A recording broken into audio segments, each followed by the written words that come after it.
Media முகம் நேயர்கள் அனைவருக்கும் அன்பு வணக்கம். நேற்று மலேசியா தலைநகர் கோலாலம்பூரில் நடந்த ஜனநாயகன் படத்தினுடைய ஆடியோ வெளியீட்டு விழாவில் தளபதி திருவிழா அப்படிங்கிற பேரில் நேற்று நடந்து கிட்டத்தட்ட 1 மணி வரைக்கும் நடந்த ஒரு நிகழ்ச்சி. மக்கள் யாருமே ஒரு இன்ச்சு நகரலை.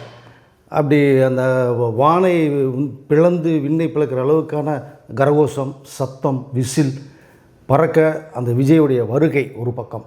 இதற்கு முன்னாடி மலேசியா போய் இறங்கின உடனேயே அந்த மலேசியா கவர்மெண்ட் வரவேற்ற விதம், காவல்துறையுடைய ஒத்துழைப்பு, மலேசியா நாட்டினுடைய தலை சிறந்த நடன அசைவுகளோட விஜயை வரவேற்ற அந்த ஒரு நிகழ்ச்சி. அப்புறம் மாலிக் அப்படிங்கிற அந்த ஒரு நபரை பற்றி நான் சொல்லி நிறையா விஷயங்களை. பட் விஜயை அந்த வரவேற்ற ஒரு விதம், அந்த ஸ்டார் ஹோட்டல் வரைக்கும் கொண்டு போனது.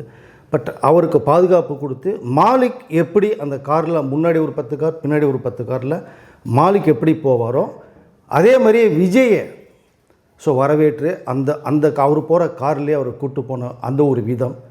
அதனால் மலேசியா தலைநகரே அதிரி புதிரியான கைத்தட்டல், வான வேடிக்கைகள். ஏற்கனவே சொன்னேன், விண்ணை பழக்க அந்த வான வேடிக்கைகள் கலர் கலராக வரும்னு நேற்று அதை பார்க்க முடிஞ்சுது.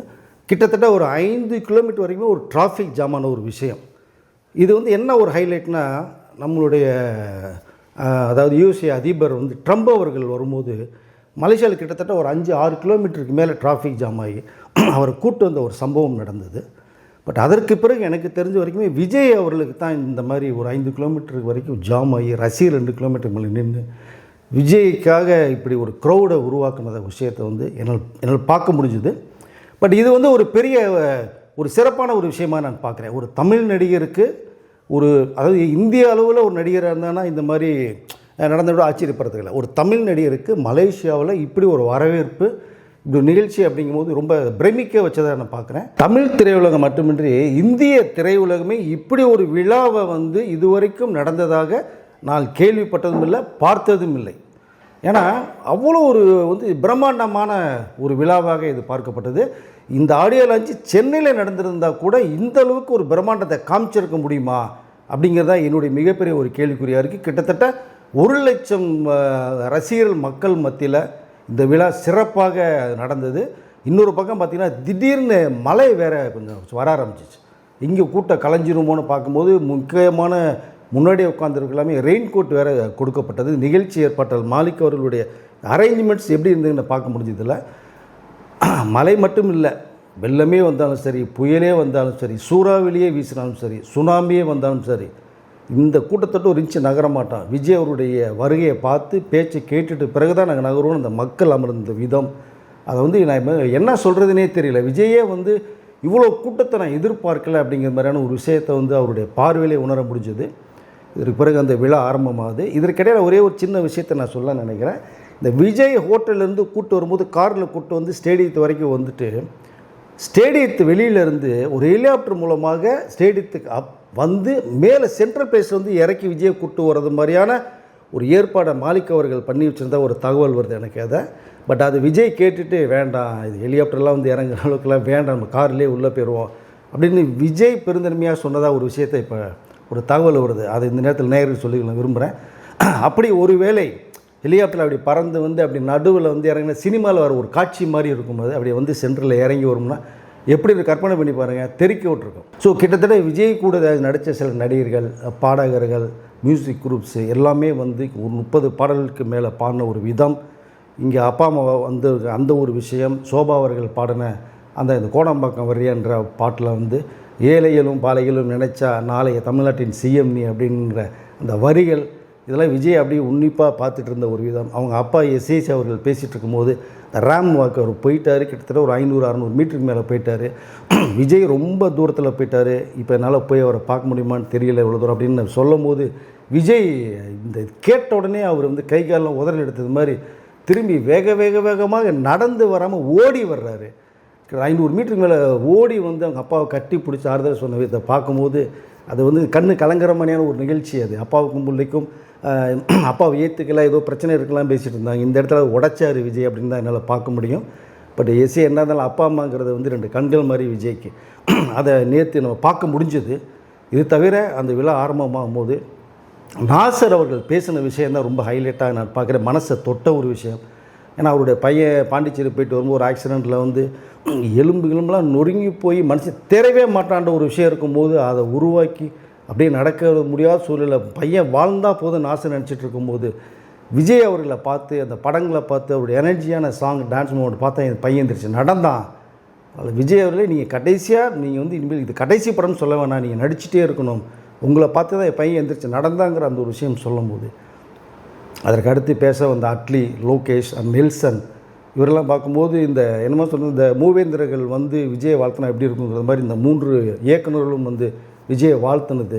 ஏன்னா விஜய் இல்லைன்னா அந்த 3 இயக்குநர்களுக்கும் பெரிய ஐடி கிடச்சிருக்குமானா என்னை பொறுத்த மட்டும் கிடையாது நினைக்கிறேன். கஷ்டப்பட்டு தான் வந்திருக்க முடியும். அட்லிலாம் ஒரு நைட்டில் பெரிய ஆளான ஒரு அட்லி 3 படங்களை கொடுத்து 3மே தெறிக்க விட்டார். விஜய் இல்லைன்னா அட்லி இல்லை அப்படிங்கிற ஒரு விஷயத்தை அவர் கண்கலங்க ஒரு விஷயம் பேசுனது எங்கள் அண்ணா ஒன் லாஸ்ட் டைம் அப்படிங்கிற விஷயத்தை எப்போயுமே அவர் அப்படி தான் பண்ணுவார் அப்படின்னு சொன்னது. ஏன்னா எனக்கு தெரிஞ்ச விஜய் அவரோட நிறைய ஷூட்டிங் நான் போகும்போது பார்த்தீங்கன்னா எல்லாமே ஒன் டைம் தான் அவர் கேட்குறது. டான்ஸுனாலும் சரி, ஃபைட்னாலும் சரி, டைலாக் டெலிவரினாலும் சரி, ஒரு தடவை கேட்பார், அடுத்த தடவை டேக் தான், இந்த நெக்ஸ்ட்டுங்கிறதே கிடையாது அவருக்கு. ஸோ அட்லீஸ்ட் சொன்னது இது உண்மைன்னு நான் நேரடியாக பார்த்தனால சொல்ல வரேன். ஒன் லாஸ்ட் டைம் தான் அவர் எப்போவுமே அவர் படத்துக்கு படம் சொல்கிறதே. பட் இந்த படம் இறுதியான படம்ங்கிறது அவர் வாயிலிருந்தே வந்ததுங்கும் போது தான் ரொம்ப வேதனைக்கு ஒரு விஷயம். அப்புறம் வந்து லோகேஷ் அவர்கள் பேசுனது லியோ 2 கண்டிப்பாக நான் எதிர்பார்க்குறேன், அண்ணா வருவார் பண்ணுவார் நினைக்கிறேங்கிற ஒரு விஷயம். அவர் போகிற அடுத்த கட்டத்துக்கு வாழ்த்துக்கள் சொன்னது. நெல்சன் அவர்கள் சொல்லும்போது பீஸ்ட்டை விட்டதை நான் வந்து பிடிக்கணும் அப்படின்னு அந்த ஆதங்கத்தை அவர் வெளிப்படுத்தினது. இந்த மைதானத்தில் கூட்டிங்கன்னா football match final world cup நடந்தால் எப்படி இருக்குமோ அந்த மாதிரி ஒரு சீனை தான் நம்ம பார்க்க முடிஞ்சது. அவ்வளோ க்ரௌடு, அவ்வளோ விஷயங்கள், ஏகப்பட்ட பேர் பேசிகிட்டே போனாலும் இதில் வந்து விஜய் அவர்கள் பேச வந்தது தான் நமக்கு மிகப்பெரிய அளவுக்கு. அப்படி சர்ப்ரைஸாக பார்த்தீங்கன்னா இந்த பக்கம் பிரபுதேவா ஒரு விசிட்டு, சிங்கர்ஸ் ஏகப்பட்ட சிங்கர்கள் பாடினது, போக்கிரி பொங்கல் அப்படின்னு நம்ம எடுத்துக்க முடியும். இந்த வரக்கூடிய பொங்கலில் ஜனநாயகன் வந்து எந்தளவுக்கு தெரிக்க போகுதுங்கிறத கொஞ்சம் பொறுத்திருந்து பார்ப்போம். இல்லை இதற்கிடையில் வினோத் அவர்கள் இயக்குனர் பேசுனதை வந்து ரொம்ப சாஃப்ட் கார்னர், அவர் எப்போவுமே கொஞ்சம் சாஃப்ட் ஹேண்டில் பண்ணவர், இதில் கொஞ்சம் எமோஷனலாகி பேசுனது மாதிரி தெரிஞ்சது. காரணம் ஜனநாயகன் அப்படிங்கிற அந்த ஒரு இறுதி படம் வந்து எந்தளவுக்கு திரையுலகத்தை சேர்ந்தவர்கள் விஜய்க்கு ஒரு பாராட்டுதல் சொல்லி வழியெடுப்புங்கிறத தவிர்த்து இப்படி போட்டி போட்டு அந்த படத்தை அடிக்கணும்னு பார்க்குறாங்க. நடக்கவே நடக்காது. ஜனநாயகனுடைய ரேஞ்சே வேறு அப்படிங்கிறது மாதிரி ஒரு விஷயம் ஒரு பேச்சில் என்னால் உணர முடிஞ்சுது. ஏன்னா இந்த வெற்றியை நானும் சொல்கிறேன், ஜனநாயகனுடைய மாபெரும் வெற்றியை யாருனாலையும் தடுக்கவே முடியாது. மிகப்பெரிய ஒரு வெற்றியும் பாக்ஸ் ஆஃபீஸ் கலெக்ஷனும் ஜனநாயகன் பெறும். நீங்கள் ஆடியோ லான்ச் மலேசியாவில் போய் நடந்தது, பட் இங்கே நடக்க முடியல, வருத்தம் நிறைய பேருக்கு இருந்தாலும் ஜனநாயகன் படத்துடைய வெற்றி வரும் பார்த்திங்களா, மிகப்பெரிய ஒரு வெற்றி. அந்த வெற்றி விழாவை சென்னையில் கண்டிப்பாக நடத்துவாங்கன்னு நினைக்கிறேன். அது மலேசியாவில் நடந்ததை விட பிரம்மாண்டமாக இங்கே நடக்குங்கிற நம்பிக்கை எனக்கு இருக்குது. கண்டிப்பாக அப்படி ஒரு வாய்ப்பு வரும் எல்லோருக்கும் பார்க்குறதுக்கு. ஸோ இது தவிர விஜய் அவர்கள் கடைசியாக பேச வரும்போது அந்த ஸ்டேஜுக்கு வரும்போதே அந்த அதிர்வுகள், விண்ணை பிளக்கிற சத்தங்கள் இதெல்லாம் ஏகப்பட்டது. இதற்கிடையில் வந்து அந்த ஹோட்டலேருந்து வரும்போது ஒரு பாட்டி விஜய் அவர்களை பார்க்கணுன்னு சொல்லும் போது அவர் போய் கட்டி பிடிச்சி ஆறுதல் சொல்லி வீடியோ எடுத்தது, ஃபோட்டோஸ் கொடுத்தெல்லாம் பார்க்கும்போது நான் மறைந்த மக்கள் திலகம், ஸோ மறைந்தேன்னு சொல்ல முடியாது, இன்னும் மக்கள்கிட்ட வாழ்ந்துட்டு இருக்கிற மக்கள் எம்ஜிஆர் அவர்களை தான் எனக்கு வந்து ஞாபகம் வந்தது. அவர் அப்படி தான் பண்ணுவார். யாராக இருந்தாலுமே போய் கட்டி பிடிச்சி ஆறுதல் சொல்லி அவர்களுக்கு வந்து அவருடைய அந்த புன்முறிவில் சிரிப்பிலையும் கொடுத்ததை வந்து நேற்று விஜய் பண்ணதை பார்க்க முடிஞ்சுது. நான் எம்ஜிஆர் பாதையில் தான் விஜய் போய்கிட்டு இருக்காரு. கண்டிப்பாக மக்கள் ஆதரவு, இந்த பெண்கள் ஆதரவு விஜய் இருக்குங்கிறத இந்த ஒரு விஷயத்தில் என்னால் உணர முடிஞ்சது. ஸ்டேஜுக்கு வந்து அவர் பாடின பாட்டு, தளபதி கச்சேரியை பாட விட்டு அந்த பிளாஸ்ட்டுக்கு டான்ஸ் ஆடுனதெல்லாம் பழைய விஜயை, ஒரு சந்தோஷமான விஜயை, அந்த புன்முறுவல் விஜயை என்னால் பார்க்க முடிஞ்சுது ஸ்டேஜில்.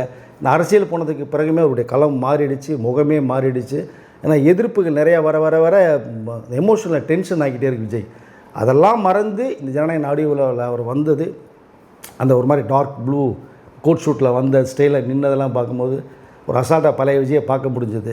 டான்ஸ் ஆன விதம் அப்படிங்கிற அந்த ஒரு விஷயம், என்னுடைய கடைசி படம் அப்படிங்கிற மாதிரி பேசின அந்த ஒரு எமோஷனல், இதெல்லாம் அப்படி அவர் எல்லாம் பேச பேச விஜயோட கண் கலங்கினதை நம்ம வந்து அவரோட பழகினவங்களுக்கு தான் அது தெரியும். அவருடைய மனசு எந்தளவுக்கு ஒரு என்ன சொல்லணும், பூவை விட மென்மையானதுங்கிறது அது நான் நிறையா படங்கள் கூட இருந்ததுனால எனக்கு அது தெரிய வரும். பட் இறுதியாக அவர் பேசும்போது சொன்ன குட்டி கதைகள், குடை விஷயமாக பேசப்பட்டது, கடைசியில் பாளையத்துக்கும் போது ஒட்டாகமாக நான் வருவேன்றது.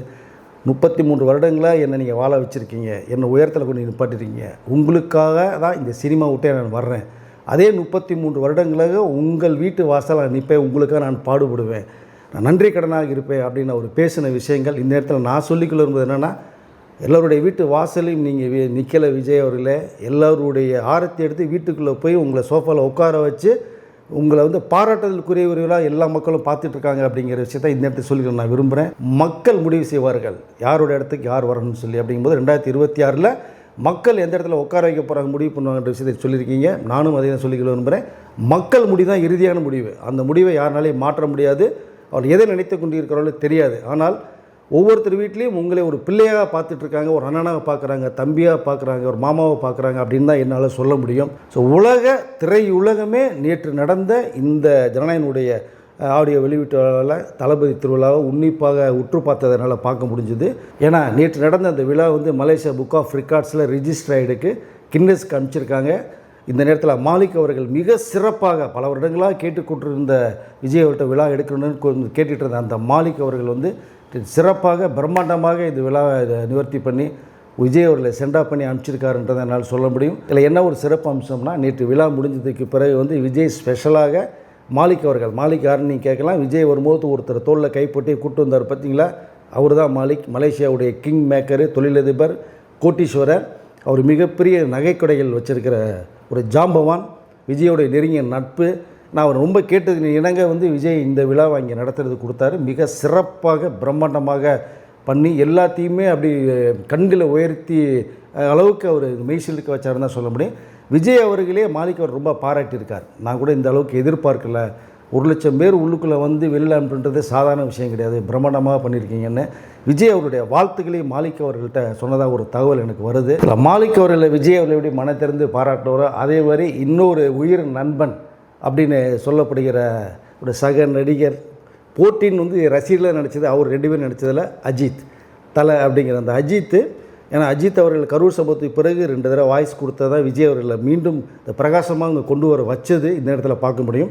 அதற்கு ஒரு நன்றி கடனாக நான் ரசிகர்கள் மக்களுக்கு ஒரு நன்றி கடனாக இருப்பேன்னு விஜய் சொன்னது மாதிரி அவருடைய உயிர் நண்பன் அஜித்துக்கும் நேற்று அந்த ஆடியோ விழாவில் மலேசியானாலே அந்த அஜித் ஞாபகம் தான் வருது, பில்லா ஞாபகம் அப்படின்னு பேசப்பட்ட ஒரு விஷயமும், அந்த அஜித் ஃபோட்டோ போட்டவனையே விஜய் பேசும்போதே அந்த அரங்கமே அதிர்ந்த அந்த ஒரு விஷயத்தை நம்ம பார்க்க முடிஞ்சுது.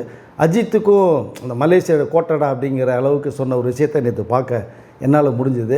ஸோ இப்படி அவருடைய நண்பனையும் விட்டு கொடுக்காத அளவுக்கு அஜித் அங்கே பேசுனது மிக சிறப்பாக நான் ஒரு விஷயமாக நான் பார்க்குறேன். ஏன்னா எல்லா ரசிகர்களுமே ஒன்றா இருக்கணுங்கிற ஒரு விஷயத்தை தான் விஜய் சொல்ல வர்றாரு. நேற்று இதை அஜித் அந்த பேரை யூஸ் பண்ணதுனால நானும் சொல்லிக்கொள்ள விரும்புகிறேன். எல்லா படமே வெற்றி படமாக அமையணும், எல்லா தயாரிப்பாலுமே வாழணும், எல்லா ரசிகர்களுமே ஒன்றாக இணைந்து எல்லா படத்தையுமே ஓட வைக்கணுங்கிற அளவுக்கு தான் நான் என்னால் சொல்ல முடியும், சொல்ல தோணுது.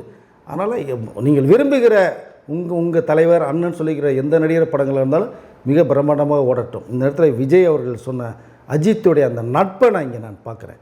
மொத்தத்தில் இந்த ஜனநாயகன் படம் ஒரு மிகப்பெரிய ஒரு வெற்றி படமாக அமைய வேண்டும் என்பதுதான் என்னுடைய ஆசை.